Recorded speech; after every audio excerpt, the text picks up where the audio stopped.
আসসালামু আলাইকুম ওয়ারাহমাতুল্লাহি ওয়াবারাকাতুহু। প্রিয় দিনী ভাই ও বোন, আল্লাহ যাকে বড় সুখবর দিতে চান, তার জীবন হঠাৎ করে সুন্দর হয়ে যায় না, বরং সেই মানুষটা আগে খুব চুপ হয়ে যায়। অনেক কিছু সহ্য করে, অনেক কথা গিলে ফেলে, অনেক রাত একা একা পার করে। আপনি আজ যেখানে দাঁড়িয়ে আছেন, হয়তো সেখানে দাঁড়িয়ে আপনি নিজেও ভাবছেন, আর কতদিন? মানুষ জানে না আপনি কি নিয়ে লড়ছেন, কিন্তু আল্লাহ জানেন আপনি কতটা ভেঙেছেন, তবুও কিভাবে টিকে আছেন। আজ আমি আপনাকে একটি কথা বলি, আল্লাহ কাউকে ভাঙেন না, যদি না তার জন্য কিছু বড় লিখে রাখেন। আর যখন বড় সুখবর লেখা হয়, তার আগে জীবনে কিছু আলামত স্পষ্ট হয়ে ওঠে। তো আজ সেই আলামতগুলোই আমি একে একে আলোচনা করব ইনশাআল্লাহ। তো ভিডিওটি শেষ পর্যন্ত শুনলেন, কারণ শেষ কথাটি হয়তো আপনার জীবনটাই বাক্য করে দেবে।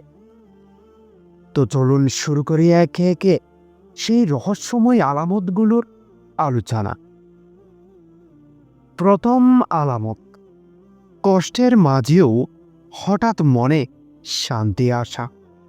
সমস্যা এখনো আছে, অভাব শেষ হয়নি, দোয়ার উত্তর পুরো আসেনি, তবুও খেয়াল করে দেখুন, মনের ভেতর একটি অদ্ভুত শান্তি। যেই চিন্তাটা একসময় বুক বার করে দিত, এখন সেটির কথাও ভাবেন। একটু স্থির মন নিয়ে মনে হয়, আমি জানি না কি হবে, কিন্তু আল্লাহ জানেন। এই শান্তি সাধারণ না, এটি আল্লাহ দেন যাকে তিনি বড় কিছুর জন্য প্রস্তুত করেছেন। কারণ সুখ আসার আগে আল্লাহ হৃদয়টাকে হালকা করেন। আগে যেই সব জিনিসে মন বসত, হঠাৎ সেগুলো আর টানে না। গুনাহ করার সুযোগ আসে, কিন্তু মন সাড়া দেয় না। কষ্ট তখনই আছে, কিন্তু অন্তর বুঝে যায়, এই কষ্ট আমাকে নষ্ট করছে না, এই কষ্ট আমাকে ঠিক করছে। এটি আল্লাহর বড় নিদর্শন। কারণ আল্লাহ যখন কাউকে সম্মান দিতে চান, তিনি আগে তার অন্তরটা পরিষ্কার করেন। দ্বিতীয় আলামত, মানুষের উপর ভরসা কমে গিয়ে আল্লাহর উপর ভরসা বাড়া। এক সময় মনে হতো এই মানুষটা পাশে থাকলে সব ঠিক হয়ে যাবে, এখন আর তেমন মনে হয় না। মানুষ পাশে থাকলেও মন ভরে না, কিন্তু নামাজে দাঁড়ালে একটি স্বস্তি আসে। দোয়া করলে মনে হয় এখানেই নিরাপদ।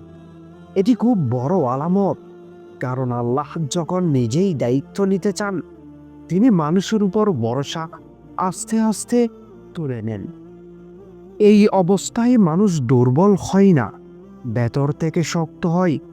এই সময় মানুষ কথা দিয়ে আঘাত করে, কেউ বোঝে না আপনার ভেতরের যুদ্ধ। অনেকেই বলে তুমি কিছুই পারবে না।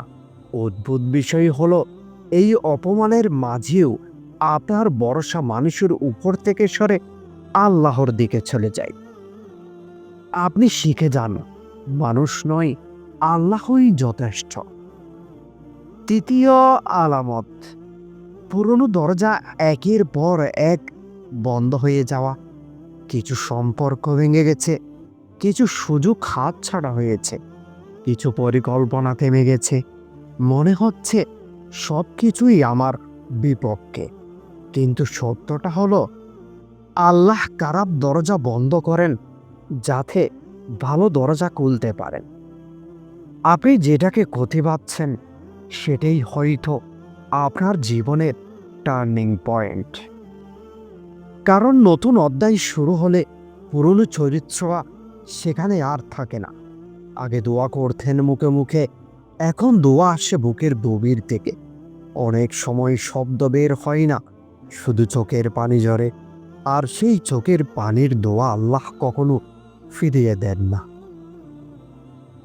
এই সময়ই দোয়া ছোট হয়, কিন্তু বিশ্বাস বড় হয়। চতুর্থ আলামত, দোয়া করতে গেলে চোখে পানি চলে আসা। আগে দোয়া করতেন অভ্যাসে, এখন দোয়া করলেই বুকটা ভারী হয়ে আসে। এক ফোঁটা অশ্রু, একটি গভীর নিঃশ্বাস, একটি নিঃশব্দ কান্না। এই কান্না দুর্বলতা না, এই কান্নাই আল্লাহর কাছে সবচেয়ে শক্তিশালী দোয়া। এখন ভবিষ্যৎ ভাবলে ভয় আসে না। মনে হয় আমি জানি না কিভাবে হবে, কিন্তু আল্লাহ জানেন। এই ভরসা সবাই পায় না। সমাধান আসতে দেরি হয়, কষ্ট দীর্ঘ হয়, কিন্তু আগের মতো আর অভিযোগ আসে না। মন ধীরে ধীরে শিখে যায়, যা হচ্ছে ঠিকই হচ্ছে। এই ধৈর্য নিজে থেকে আসে না, এটি আল্লাহর দেওয়া এক বিশেষ শক্তি। এই শক্তি তিনি সবাইকে দেন না। পঞ্চম আলামত, ভেতরে ভেতরে এক অজানা আশা জন্ম নেওয়া। কেউ নিশ্চয়তা দেয়নি, কোনো প্রমাণও নেই, তবুও ভেতরে একটি কণ্ঠ বলে সব ঠিক হয়ে যাবে। এই অনুভূতি কল্পনা না, এই অনুভূতি আল্লাহর পক্ষ থেকে। তিনি আগে আশা দেন, তারপর বাস্তবতা। আপনি হয়তো এখনো একই জায়গায় আছেন, কিন্তু আপনি আর আগের মানুষ নন। আপনি বেশি নীরব, বেশি ধৈর্যশীল, আর বেশি আল্লাহমুখী। আগামীকাল কি হবে জানেন না, কিন্তু ভেতরে অদ্ভুত শান্তি কাজ করে। মন বলে আমি জানি না কি হবে, কিন্তু যিনি ঠিক করবেন তিনি ভুল করবেন না। এই অনুভূতি বড় সুখবরের আগের সবচেয়ে বড় আলামত। এটাই সবচেয়ে বড় আলামত। তো এখন মন দিয়ে শুনুন, যে আল্লাহ আপনাকে এতদিন পরীক্ষা দিয়েছেন, তিনি অন্যায় করেন না।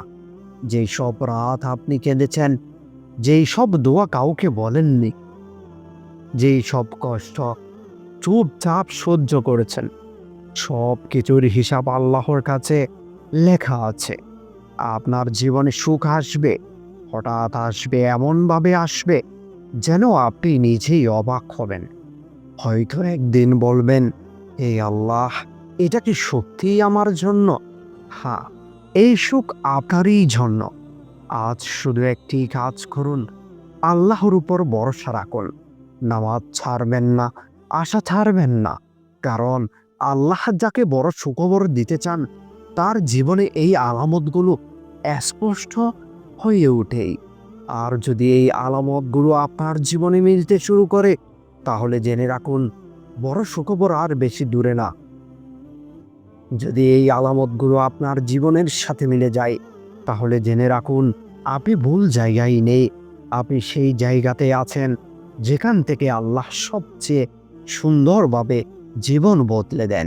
চোখের পানি বৃথা যায় না, ধৈর্য বৃথা যায় না, আর আল্লাহ কারো অপেক্ষা খালি হাতে শেষ করবেন না।